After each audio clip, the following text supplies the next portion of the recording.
We do have individual assistance available here in Manatee and the surrounding counties that were hit, and we appreciate that. We have an importance in a time of uncertainty like this. We have a responsibility to ensure that people don't take advantage of it. We are a law and order state. If people want to come and try to loot or try to take advantage of people when they're on their backs, you will face severe consequences.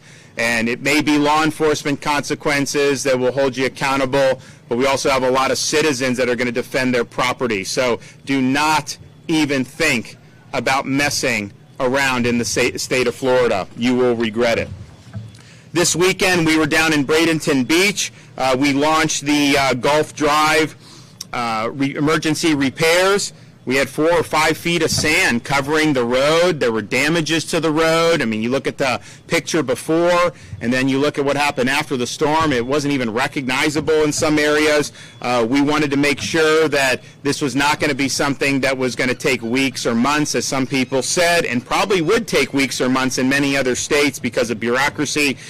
We said you got to get going. Within 24 hours, Longboat Key portion was reopened, and on Monday night, really just a couple days after launching the emergency repairs, the entire 16-mile stretch of emergency repairs was completed. So I want to thank the Department of Transportation and Jared Perdue for getting that done very quickly and efficiently and making sure that people are able to use that important road.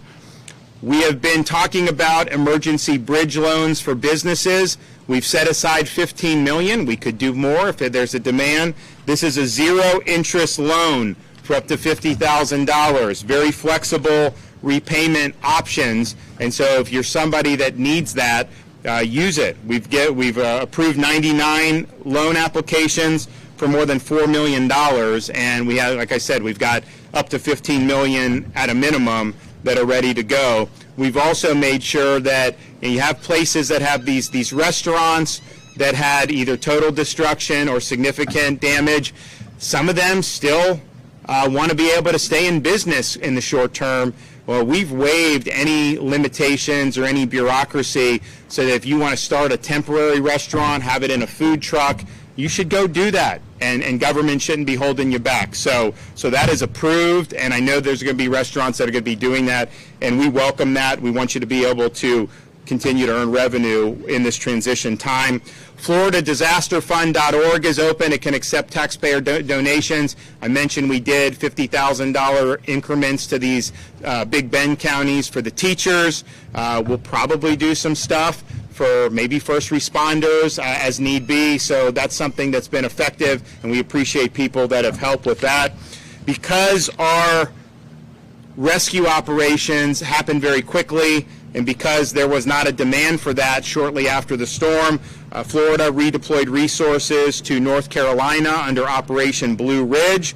They are working across multiple agencies to provide rescues, to provide food and water and essentials to people who are really in need. We also have our Florida Department of Transportation has brought crews to help repair roads, including 7,500 of emergency feet of bridges, and those will be utilized as appropriately, and we're happy to do that. We had just a couple days ago, we had people from the Florida Gov as well as Fish and Wildlife make contact with a community of 100 families that was stranded. They didn't have access to food or water. The team airlifted in rations, clean water, and fuel. Yesterday, a family of 3 was relying on rainwater and running low on food until the Florida State Guard and FWC showed up to provide badly needed food and water. National Guard also brought a generator to a home with a well, allowing them to provide water to the entire neighborhood until power is restored. I'm pleased to announce that Florida successfully evacuated 3 families overnight from storm-hit parts of North Carolina to Florida, including the family's dogs. So this operation, assisting Floridians seeking rescue in North Carolina, is ongoing. If you have somebody there, or if you are there and you have access to comms and you need to be rescued, you can go to FloridaDisaster.org/Operation Blue Ridge. So we are, all systems go on everything we can do to be helpful.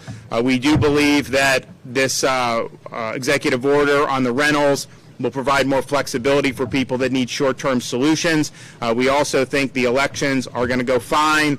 We're making the same accommodations we did with Ian. Everyone's going to be able to get to vote, and they'll be able to do so securely and safely. And then our resources are being mobilized to do whatever we can to avert negative impacts to the people of Florida as a result to shutting down some of these ports. We have hurricane victims that are going to need relief. We do not want to be in a situation where people are having to wait weeks and weeks for things that they could have had as a result of these ports being closed. So our executive order is doing what we can within the power and authority of the governor's office to be able to mitigate those effects. So we're happy to do that, and we'll do whatever we can to make sure that folks have a smooth recovery.